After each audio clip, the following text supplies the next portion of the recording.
नमस्कार, मी पंकजा गोपीनाथ मुंडे. मी सर्वांना आव्हान केलं होतं, कारण माझे नेते या देशाचे प्रधानमंत्री नरेंद्र मोदी यांनी आव्हान केलं होतं की आता जगावर एक परिस्थिती आलेली आहे. देशावर न येण्यासाठी काही सावधानता आपल्याला बाळगायच्या आहेत. त्यामुळे आपण पेट्रोलचा अपव्यय, डिझेलचा अपव्यय टाळायचा आहे. त्यामुळे भव्य असे कुठलेही आयोजन थोडे दिवस आपण नाही केले तर योग्य होईल. मुंडे साहेबांची पुण्यतिथी हे अत्यंत भव्य असं आयोजन असतं. खरं तर आपल्या मनामध्ये तीव्र दुःख असतं, पण मुंडे साहेबांची ओढ, त्यांचं प्रेम आणि आपला संकल्प आपल्या सर्वांची पावलं गोपीनाथ गडाकडे घेऊन येतो. मी आपल्या सर्वांना हात जोडून निवेदन करणार आहे की आपण सर्वांनी यावर्षी माझ्या विनंतीचा मान ठेवून आपण मुंडे साहेबांची पुण्यतिथी ही आपापल्या गावामध्ये, आपापल्या घरामध्ये, आपापल्या वॉर्डामध्ये, आपापल्या शहरामध्ये आपण जिथे करत आहात तिथे करावी, जेणेकरून या प्रधानमंत्री मोदीजींच्या आव्हानाला आपल्याला सकारात्मक प्रतिसाद देता येईल.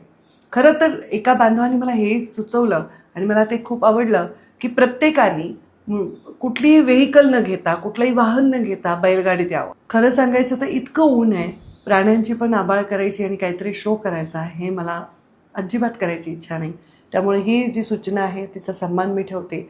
पण त्या जसं आपण पेट्रोल आणि डिझेलची काळजी घेतो तसं आपण त्या बैलांची पण काळजी घेतली पाहिजे. एवढ्या मोठ्या संख्येने एवढ्या उन्हामध्ये त्यांनी यावं असं माझी अपेक्षा नाही. तर प्रत्येकाने आपापल्या घरी कशी करायची हे तुमच्यावर अवलंबून आहे. पण माझी कन्या म्हणून एक माझ्या पित्याविषयी, माझ्या नेत्याविषयी मी कशी भावना आहे ते आपल्याशी शेअर करते. जर तुम्ही अशीच जर ही पुण्यतिथी आपण करणार असाल तर आपले फोटो नक्की माझ्या सोशल मीडियावर शेअर करा. मी काय करणार आहे, मी सकाळी उठून स्नान करून मुंडे साहेबांच्या प्रतिमेचं पूजन करणार आहे.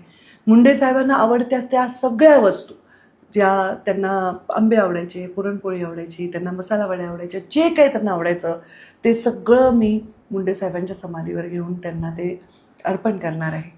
फुलांनी छान आरास करणार आहे.